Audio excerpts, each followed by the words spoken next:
Hello and welcome back to Brews Less Traveled, the podcast exploring the best undiscovered craft beer cities across America. I'm your host Brian, and welcome back to another episode. I already said welcome back. 2 welcome backs.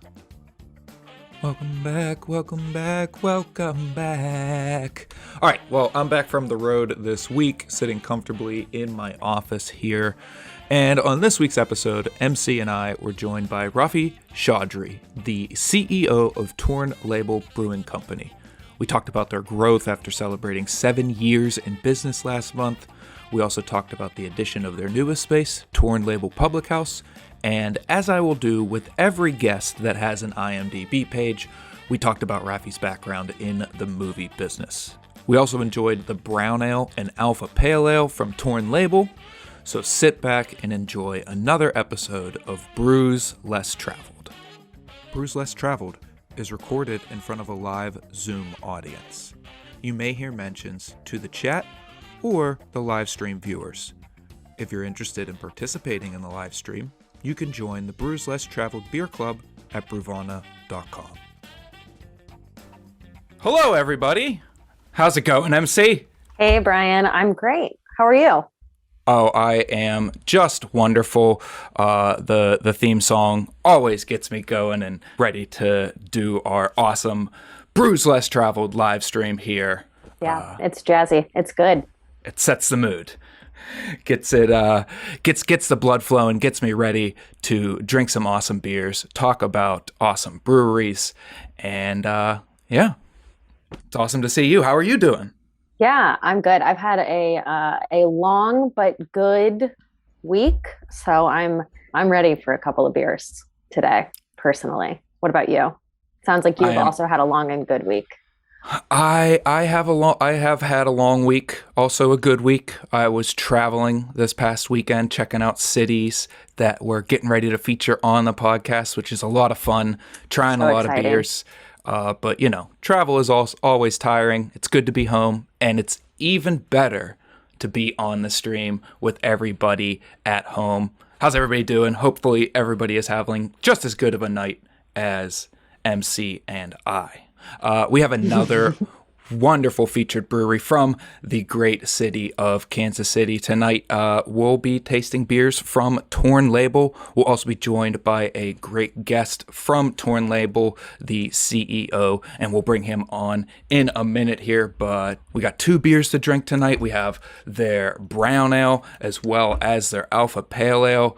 And enough talk about the beers, enough talk about getting into drinking beers. Let's do it. Let's open our first beer here. I'm excited to start with this brown ale. You know, in this age of hoppy beers, you don't see a lot of like classic American brown ales. Yeah, and it's such a great style, mending, especially American brown ales, mending the beauty of the hops with these subtle malt flavors, and it coming together to form this thing that you only find in good American brown ales. Yep, that's true. Cheers. Cheers to everybody at home. Cheers, MC. Oh, that is nice. The description from Torn Label reads, a classic and highly quaffable take on the American brown ale, coming in at 5.4% ABV. Light roast and toast combine in this traditional style, perfect for the ups and downs of spring temperatures. It's 50 degrees here in Pittsburgh, so this is like the exact beer that I want to drink right now. Yeah, it was warm and rainy here in Missouri today, and like I see some folks in the chat getting ready to have a winter storm, we are too. So, you know, this beer kind of runs the gamut. You know, it can be kind of cozy and warm, but it's also, like you said, Brian, really nice for a nice spring day. So I am really liking this. Yeah. There's a nice little bitterness to it coming from the hop character, really smooth malt flavors. Yeah, very well balanced. Even if it was a little warmer outside, I could see this being nice and refreshing. 5.4% ABV, not too heavy. Yeah, highly drinkable. Like I said, really cozy, really like, I love those roasty, toasty flavors that aren't super deep and rich, just like light, little milk chocolatey there, a little like tobacco-y there. Yeah, and as somebody said in the chat, definitely hoppier than an English brown. And I would say that's Yes. one of the real defining characteristics of an American brown versus an English brown. I mean, that seems to be the defining characteristic of every time we throw American Yeah. on it, like American stout. Oh, it's just Make it hoppier. 85 IBUs. Yeah. Right. American barley wine, it's 100 IBUs. Yeah. That hop character really like dries it out, gives it a nice sharp finish. Yeah, it is very well balanced. It's a beautiful marriage of multi flavors and hop flavors without being over the top on either of those. And there might even be a little touch of fermentation character in there, a little bit of estery kind of bringing everything together. Maybe just for me. I'm going to let mine warm up for a little bit. I'm kind of drinking it quickly, I'm realizing, because it's very drinkable. So I'm going to hold it in my hands, let it warm up, see if I can get some of those fruity, fermenty characteristics you're getting, Brian. It could also be because I just had a vanilla Coke with my dinner, and my palate could just be not, just picking up things that are weird.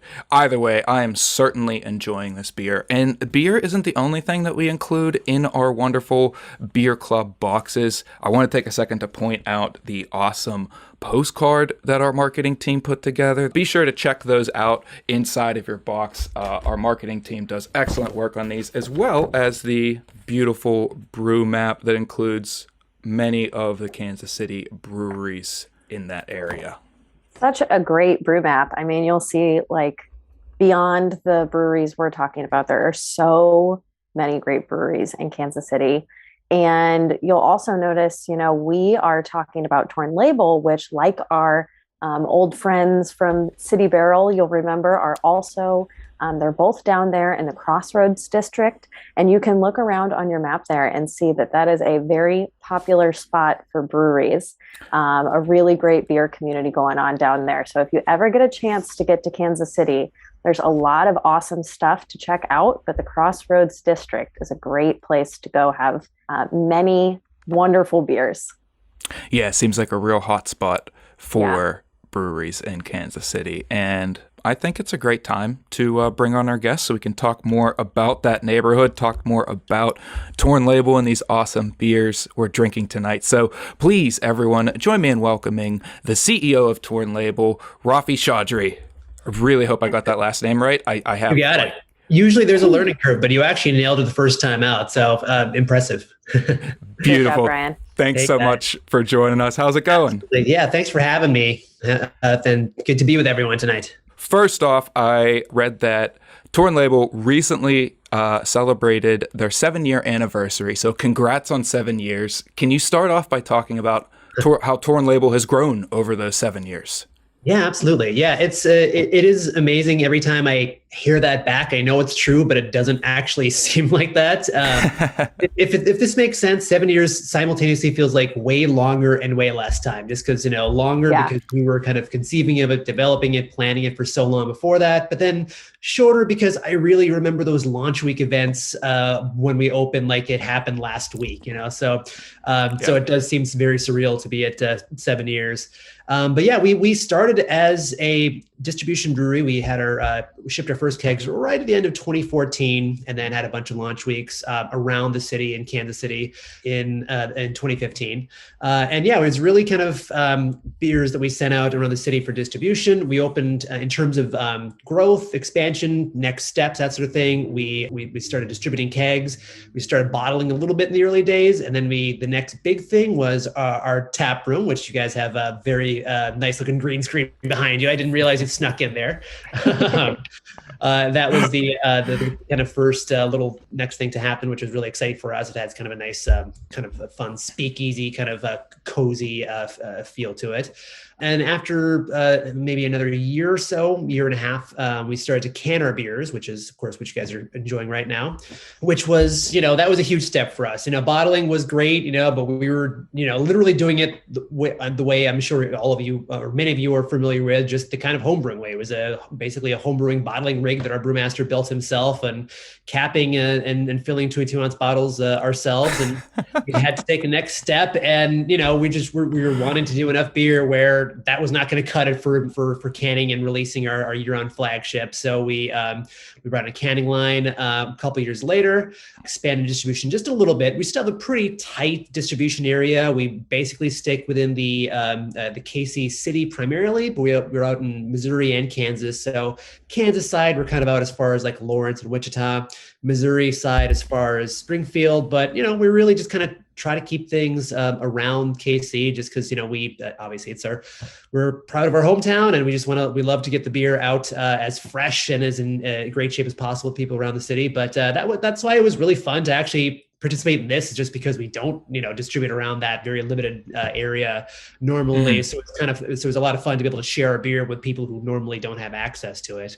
But yeah, so expanded distribution. And then the next really big thing was just this last spring, opened Torn Label Public House, which is an expansion, so a larger space that also includes a restaurant concept as well. So we're doing food, we're doing more space, we're doing kind of a little more of a gathering spot than we had. Our tap room, our kind of OG tap room is great. We love it. We still use it sometimes, but it's a 28-person maximum occupancy. So we kind of hit a wall pretty quickly on what you can do with that. So this next space is the public house. A little more room. A little more room to spread out, and really happy with how the food's going in the kitchen program so far right now. So so it's been an exciting ride for sure.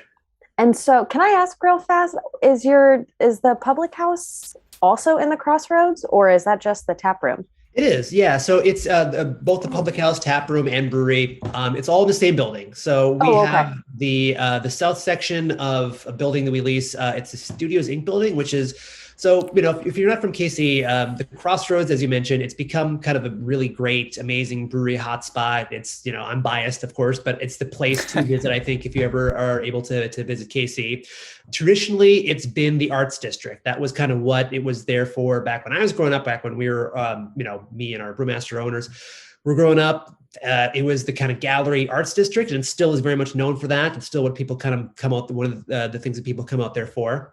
But so our building is Studios Inc., which is a nonprofit artist workspace and exhibition space. So they have donated workspaces for artists, and they have solo shows, group shows, that sort of thing. So we basically lease our space from them, but we also open directly to their gallery. So people can kind of come in when they're open and kind of flow back and forth and have a beer and check out some of the art. And, we never have to look far for inspiration. We're in the Crossroads Arts District, but literally sharing a space with some amazing artists in the city and in the region. So we do a series every now and then, our artist series, where we collaborate with the artists in a beer, where the inspiration is either sometimes very direct, sometimes very, very abstract in terms of how they're connected. But that's been really fun just to kind of be so connected with the art scene. The Crossroads neighborhood, the new public house side, everything basically is there, and we love being there. Yeah, so obviously it means a lot being in that neighborhood, that you would put your expansion in that neighborhood and stay there. What does it mean being a part of that arts district? It was really great to be able to grow within that same space. It's we had other thoughts of potentially looking elsewhere, the same way we did when we were looking for a space. We looked all over the city, kind of far and wide in terms of a good fit for us. And the Crossroads is really kind of always the dream location. And it's only gotten better since we moved in here. When we opened, things really started to take off around that year. Basically, we opened in distribution, and then we opened our tap room about 6 months later in the summer. And there was 3 breweries, actually, including us. So there's us, and then Double Shift and Border Brewing that opened our tap rooms right around literally the same 3-week period in, I think, July or August of that same year. All of us within basically a half-mile radius of each other. So that was really cool and meaningful to be a part of that community, just because it is something that hadn't really existed in KC. We were a little bit later, to be honest, in terms of the brewery scene really exploding. So to kind of come up in that neighborhood was great. And then we saw new entries like City Barrel and KCBC actually was a little bit before us. But the Crossroads, at this point, there's about a dozen breweries within maybe about a 2 mile or so walkable kind of little, actually less than that, like a 1.5 mile radius in that neighborhood. And they're all just, it's a great, friendly, collaborative scene. All of us are doing something a little bit different, and we all just love, to hang out and drink each other's beer. So we certainly wanted to remain part of that. That's awesome. Yeah, it seems like a really great beer community down there. It seems super supportive. Sounds really special to be a part of. So we've talked a little bit about the public house opening. It opened recently. It includes a food menu from Kansas City chef Vince Brink. Mm-hmm. So what would you say is the most exciting part of adding that food component to the brewery? Really, it's just that we decided to or wanted to approach our food program, our kitchen, the same way that we approach our beer program, which is, really the idea is to kind of let our brewmaster have as much freedom and to kind of just do, there's always things that we are going to be doing all the time and that people come back to because they love that and they love what it is and the familiarity and enjoy it. But we also just want to have fun and do something experimental and different. And Vince was such a great find for us. He came to us as a sous chef from Corvino Supper Club, which is an amazing, it's Casey's only James Beard nominated restaurant. So he has some, serious credentials behind him. And like I said, we were just extremely lucky that he's been kind of a person on the same wavelength in terms of just not just kind of in really every aspect, food, personality, creativity, everything. So, we have, like I said, things that we do all the time and things that people come back for, but anything that he kind of gets the inclination to want to play around with and have fun with, we love that just because that keeps it interesting for him, which keeps it interesting for us and for our customers too. So it's always a little bit different. And I know, if you're looking for a super consistent menu that does not change and it's going to be, the same thing from, 1 month or, 1 year to that's not our place. It'll probably be very different, 1 week to the next, but that's kind of the fun of it for us. And I imagine it's challenging as well as fun. Can you tell us a little bit about any challenges that you've come across adding that food component? Oh, sure. Really opening it when we did was, for obvious reasons. So we opened the public house and the expansion opened in April of last year.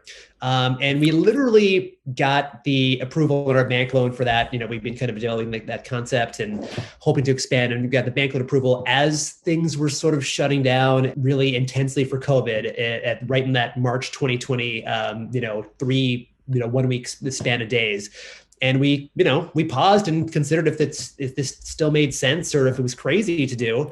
But, we thought, we'd put this much work and planning into it. And we also felt like whatever happens, whatever the world is like, more space is probably going to be a good thing, and more room to spread out is probably going to be desirable for us to have, which certainly is the case.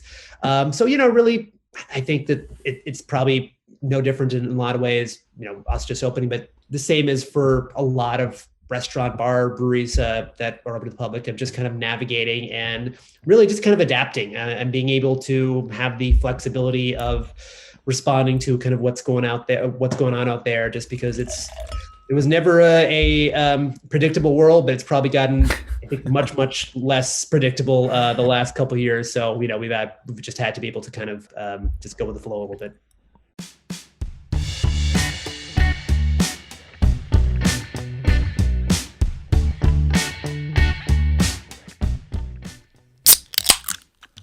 Now let's take a beer break. On a previous beer break, we mentioned that Kansas City did not follow Prohibition, which allowed its nightclubs and jazz scene to flourish. This rebellious attitude towards the 18th Amendment could be attributed to one man, Tom Pendergast. Now there's lots of stories we could tell about Boss Tom, as they called him, but this is a beer podcast. So, did you know that Boss Tom once owned the Pabst Building in the middle of what is now the Crossroads Arts District? A building that started as a local bottling and distribution facility for the Pabst Brewing Company would reportedly become the front for Pendergast's bootleg operations during Prohibition. Nowadays, the Pabst Building has become the Crossroads Hotel, a 132-room contemporary hotel with a rooftop bar and a variety of suites. This building saw decades of KC beer history, and now it's a great place to lay your head or grab a drink in the heart of the Crossroads district. Now let's get back to the show. So I just finished my brown ale. I think it's a good time to open up our second beer here. Let's get more into this Alpha Pale Ale. Rafi, could you tell us more about this beer? Absolutely. Can talk about Alpha Pale all day long. It's the two we sent you. So we do 4 beers year round: Alpha Pale Ale, Monk and Honey, which is Belgian blonde ale with honey, House Brew, which is a coffee wheat stout, and Hang 'em High, which is rotating hop IPA. Alpha Pale, our hoppy pale ale, that is the one of, even among our flagships, it's of our core beers, it's kind of our flagship. It's the one that keeps the lights on for us. It's the one that we do probably 50% or so of our production is Alpha. Any given day, and you walk in, if you guess that it's an Alpha Brew day, you have a pretty good chance of being right. Which is, we didn't really, we started with the 4 year-round beers. We didn't really know exactly, we wanted to do those ones year round. We didn't know if one of them would kind of take the lead, and if we had a chance to pick one that we'd like it to be, I think it would have been Alpha, just because this is the one that it's our kind of work session shift beer. It's the one that we drink the most of. So it's great that people kind of latched onto it in the same way that we did ourselves, really. So really the idea of Alpha Pale, it's a kind of a session beer for hop heads. It's, you could call it a session IPA. That's, reasonable terminology. We call it, Alpha. It seems like in some ways that a session IPA kind of like brings down the term IPA in some ways. So we call it Alpha Pale because it feels like that way it bumps up a pale ale. But yeah, it's essentially, it's a sessionable pale ale, 5.6% ABV. So not super, super strong. One you could have a couple pints of for a session, but we hop it like a big old school IPA, so it gets its kind of big wallop of hops. It's a little, I wouldn't say traditional, but it does kind of, when we opened, especially, my background before I moved back to KC to start the brewery, I was living in Southern California. And so obviously your West Coast IPAs are your way of life out there. So it's all Pacific Northwest hops. It's some Falconer's Flight, Summit, and some CTZ, which are great. And, we just, it does have, you get your little, your bitterness in there, but at the same time, those are also your very kind of citrusy grapefruit, mandarin kind of hops too. I think that the bitterness is I think on point, but at the same time, you have a big amount of kind of breakfast fruit overtones to it as well. Yeah, and the can art is awesome, and both of the can art, the can art on the brown ale and on this Alpha Pale is great. I'm guessing there's some kind of collaboration you do with artists with these can labels. Yeah, so the Alpha Pale and kind of some of our original early branding stuff and design stuff is by an amazing local graphic artist named Leslie Hunt. So she did our artwork for Alpha, and as well as our logo and a bunch of stuff that's just kind of everywhere throughout our aesthetic. And then brown ale is it's really fun. So our full-time sales rep, Thomas Woodward, he is an artist as well. He was a graduate of the Kansas City Art Institute, and he is an amazing painter. So he has kind of come to do a lot of our sort of limited release, special release beers, and he's just got his own fun aesthetic that kind of is, he can kind of do a lot of different things, playful and, more kind of painterly, that sort of thing. So we love to use his stuff. And really, maybe our most popular beer was actually, as I mentioned, kind of inspired or a beer that was brewed in that series of collaboration with local artists. We thought, again, kind of to do a beer that was in tandem with an artist, we don't need to look far. Thomas is our rep, and he's an amazing artist. So he has a painting called Magic, and it's a really wonderful piece, super just colorful and vibrant and dynamic.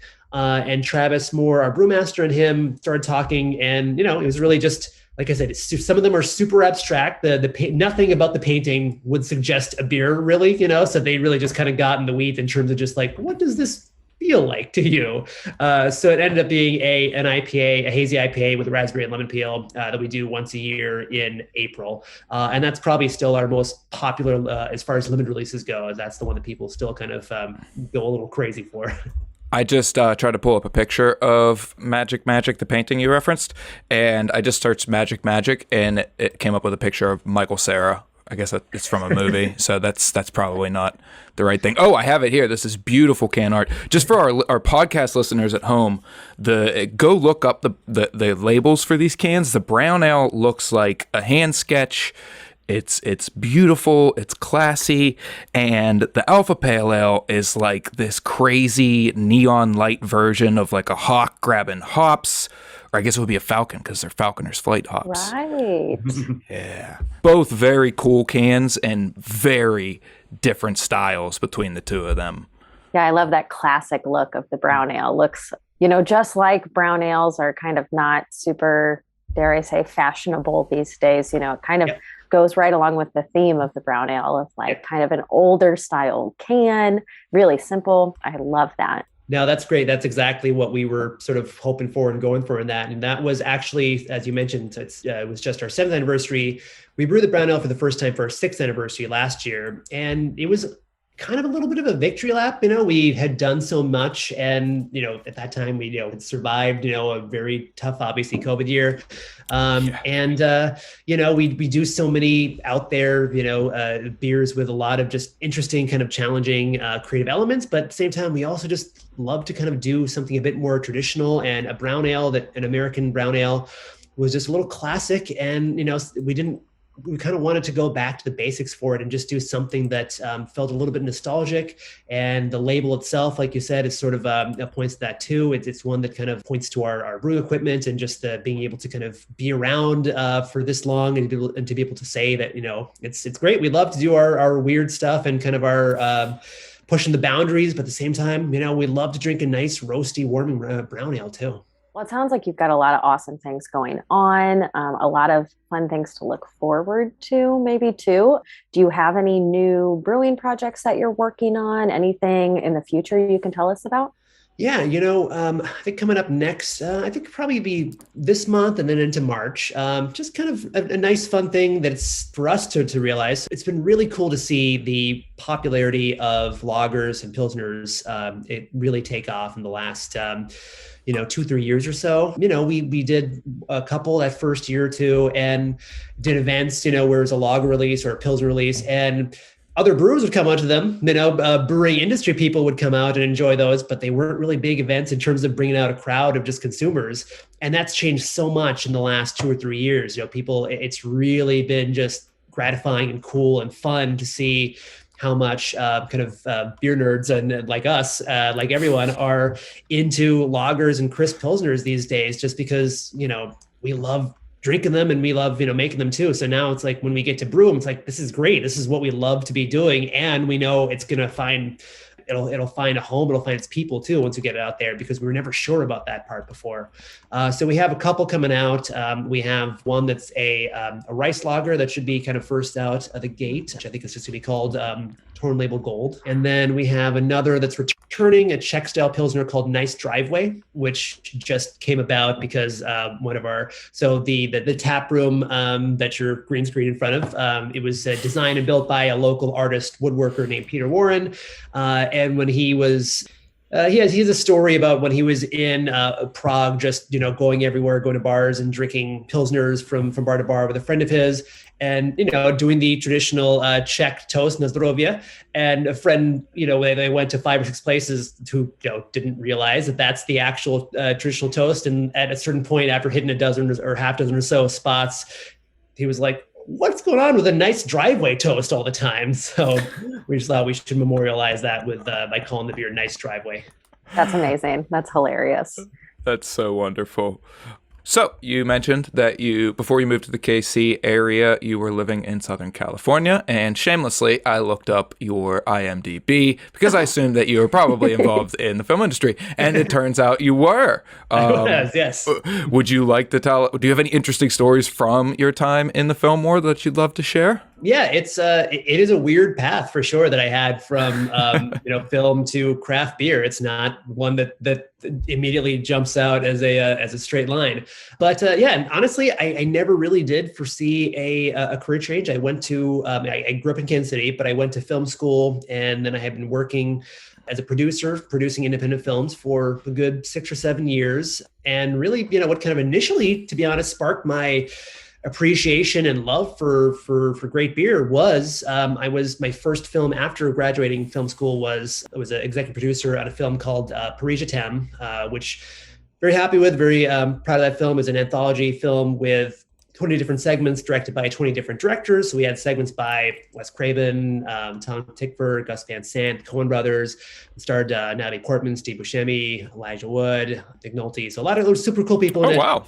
So it was, produced and shot in Paris for over the course of about a year. And, great experience, loved working on it. And, at that time I was, certainly much younger, and I enjoyed good beer. I was not especially well-versed or an expert by any means in craft beer or international beer or at that point. And, obviously in Paris is wine country. So I was drinking lots of wine and enjoying that. But every now and then I missed having a good beer, and so as a variation or just kind of a change up for instead of a glass of wine, I would seek out the few places at that time that had interesting beer selections. And at that time in Paris, if you want to drink good beer, you were drinking Belgian beer. So that kind of really opened me up to the world of the Belgian breweries and Trappist ales. And there are some places that are just really amazing in terms of having a great kind of Belgian kind of cave atmosphere and you could find the greats from Orval and Chimay and even West Belgium at certain times, and of course you're close enough proximity to be able to travel to Belgium and visit some of those places, and Cantillon and others like that at the time, which was again amazing and life-changing. And at that point there was certainly no turning back in terms of how the chord that beer had struck in me. So it really kind of awaken this love for beer that is beyond anything that I kind of knew that I had in me. And yeah, then I moved to Los Angeles and continued working, produced some more films after that for another 5 or 6 years in LA. It was great. Still happy with that, but still, LA is great, but LA's gotten better, but San Diego was kind of where it was at for great craft beer. So it certainly was hitting the scene down there on a very regular basis. And that was, really kind of cool to be not really a part of, but just kind of discovering and to kind of seeing, developing at that time. And after a certain point, I have a business partner that I worked with on several different films, and he has a family background in beer on the wholesale side, and he kind of knew of my sort of interest in passion for knowledge of the craft beer industry at that point. And he and I started talking about if there was any interest that I had in potentially working with him on something that he would be an owner or co-founder that was not a film, but that was craft beer related. And, I had never, worked in the industry, and I didn't really have any specific, knowledge or anything like that. But if somebody asks you if you might want to start a brewery, the laws of the universe basically require you to say yes to that question. I agree. So yes. I said, of course, yeah. And so I brought in Travis Moore, who was our other co-owner, because he was the most talented home brewer that I had known in all my times in kind of the beer circles at that time. And he was a friend from back in Kansas City. The big kind of ways we would stay in touch was that, we'd come back as often as we could, but especially around the holidays and New Year and wherever we were living. At times I was living in Paris, LA, or New York. At times he was mostly in, Chicago, Paris himself as well. We would just bring in whatever beer we couldn't get back home and share it with each other and with friends and family and crack those open. And that kind of, is how that friendship started. And he kind of went on to become just a really incredibly creative and wonderful home brewer. And I really felt he kind of had the knowledge and chops to kind of take it up a notch to the next level. So I asked if he would be interested in working together on a business plan for whatever this might look like. And he was at the time finishing up law school in Chicago. So it was also a very, huge change in career and life and geography for him as well. And, he would tell the story better than I could. But, at the time that we worked on that blueprint for a while, we got the go ahead from our other kind of co-owners, investors. Very exciting after a long time. And that kind of happened literally the same day that he got the offer from his kind of dream law firm in Chicago as he was finishing up law school. So it was a real fork in the road moment for him. But, love of craft beer won out. So we both moved back to our hometown and started Torn Label, like I said, 7 years ago. Wow. So like Hollywood pretty much led you right into craft beer, although they're not direct paths. I do have to say I'm disappointed when you mentioned the Coen brothers. I thought your route back to beer was going to be like Joel and Ethan were big hop heads, and they were like, here, I smuggled some Stone Rio Nation over here. If only, that was the Parisian Tent was great. I love the film, but the one downside of it was there were so many cool people on it, but there were short 5-minute segments. So I didn't get that much time to hang out with any one person on there, but who knows? Still cool. Yeah, totally. So we know so much more about Kansas City now than we did 3 weeks ago, and there's a lot to do there. What would you say your ideal day off in Kansas City is? What would you do? Ooh, that's a good question. So, I'll probably answer it in a couple ways, because it's like, there's, for me in terms for my day off, but then there's also the stuff that's in my head. It's like, wow, if I was visiting, where would I really want to make sure people don't miss? And if you're new, if you haven't been to KC and if you're just kind of in town for a little bit, I would really say the Negro League Baseball Museum is fantastic. It's really world class. They've done a really impressive job with it, and it's the history, the collection, everything is super on point there. It's easy to do too. It's 18th and Vine. The Jazz District is only a half mile from the Crossroads, so you can easily do a great brewery crawl after you do that. That's just like I said, right down the street. And then Crossroads breweries. There's so many. Like I said, that there are. There's not a lot of better ways to spend a Saturday afternoon if it's nice out than hitting up 6 or 7 spots in the area. And honestly, really not just breweries. There's also KC Wineworks, and there's Lifted Spirits Distillery, Tomstown Distillery, and Mean Mule American Agave Spirits. So really a fun scene up there. And then so for me, the Nelson Museum is also one that I love doing anytime. I think it's just one of the more underrated museums in the country in terms of the collection. It's free every single day of the year, which is super cool about it. And it's a beautiful setting. So that one is, it's hard to go wrong there. Right. And that yard outside is beautiful. It's a great, the sculpture garden. Yeah, it's a great city front yard for everybody to kind of just great gather place for a picnic too. Exactly, yeah, absolutely. Yep. Food wise, obviously, barbecue is this thing that you're gonna want to gravitate towards when you're in the city. There are so many contentious answers that there's no better way to start an argument than to, if you're visiting KC, than to go into a bar and ask for a recommendation, because you'll get overlap, but a lot of very passionate answers from people who will, argue that way. You all know my opinion on Kansas City barbecue at this point. I'm a Jack Stack loyalist. Okay, fair enough. I'm still a formerly Oklahoma Joe's. It's still Oklahoma Joe's to me. KC Joe's officially now. I think it's still, right. And that was literally just what I was talking about with my girlfriend. Was before this the Zoom was like, I think we need to go to Oklahoma Joe's this week. It's been too long.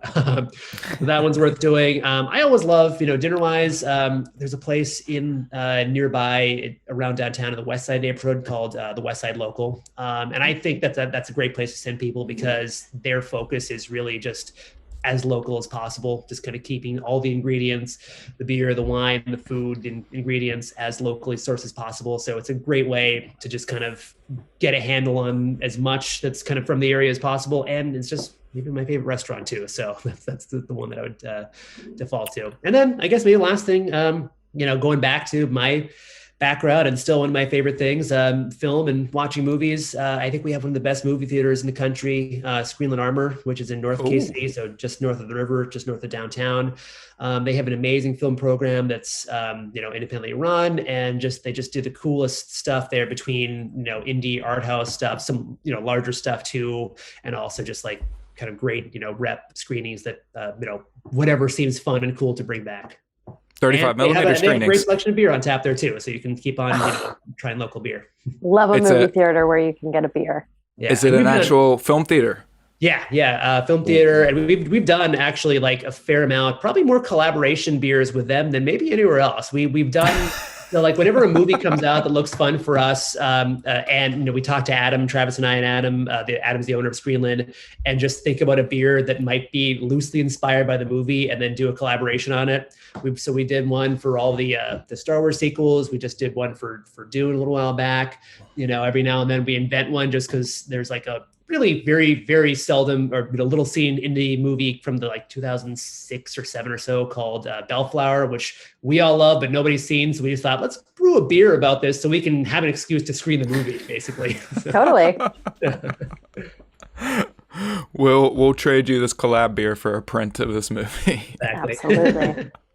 So you've mentioned barbecue, you've mentioned jazz, things that Kansas City are pretty well known for. But what is one thing that you wished Kansas City was more well known for?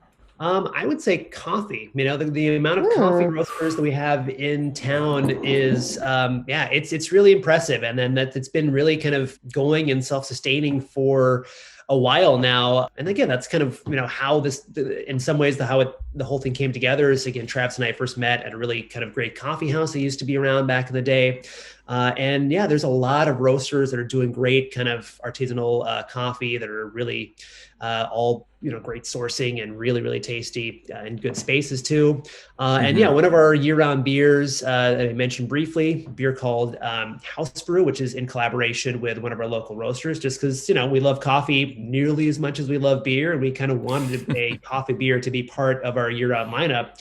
So, we thought that we'd do a coffee wheat stout. It's called House Brew. The kind of name is sort of a riff on the idea that at the house brew at a place could be either the house cup of coffee or the house beer. And it's with a local roastery called Thou Mayest. And we use their Ethiopian roast on that one. It's a cold pressed, cold extracted coffee. And like I said, it's a coffee wheat stout. So it's actually technically a wheat beer, over 50% wheat in the malt bill. So it gives it that kind of a nicer kind of like soft, silky mouthfeel. It's not as kind of dense or heavy as some people expect a beer like that to be. That's one that we do all year round. And then we also kind of, like Screenland, we try to come up with an excuse to do a coffee collaboration whenever we can. And Rafi, how do you make your coffee? Are you a pour over guy? Are you a French press guy? I'm a pour over. Yeah, I've got I got an Eva Solo at home that I use. Which is really nice. I tend to have coffee more on the outside than I do at home, really just for the reason that I love all of our local coffee houses. They do a great job, and I love being there and drinking their stuff. Cool. I lived in Kansas City for a couple of years, and I was not into great coffee then. I've since learned better ways, but I did not know that about Kansas City. That is really exciting. I will have to check out that scene. I'm in Columbia, so I'm gonna check that out really soon. Short Wave out there is one of my favorites too. Yeah. Mine too. Go there every Saturday morning pretty religiously at this point. Okay, so Rafi, tell us, where can folks find Torn Label? Where can we find your beer? And where can folks find out more about your brewery? Yeah. So, we, like I said, distribution wise, we keep it pretty tight right now. It's kind of, I don't want to say you have to come to KC to get us, but that's the best bet. You should come to Kansas City. Also is what you're saying. It's primarily KC distributed. We and like I said, despite the fact we have the tap room and now the public house, we still send out the vast majority of our beer to bars and restaurants and liquor stores. So a good amount goes in to some of our favorite restaurants and bars around the city, and we also, like I said, about half or so, 50% of our production is canned. We'll send out to also bars and restaurants, but also liquor stores. Yeah. So primarily you'll find us in KC, it'll get out there every now and then to places like Columbia, not Columbia as much, but Springfield, Wichita, Lawrence, Topeka. Really, we kind of try to stick close to home and kind of, focus on our home base. Awesome. Very cool. Well, thank you so much, Rafi, for joining us. This was a great conversation. Thanks to MC for co-hosting. Thanks to all of you for tuning in. Cheers.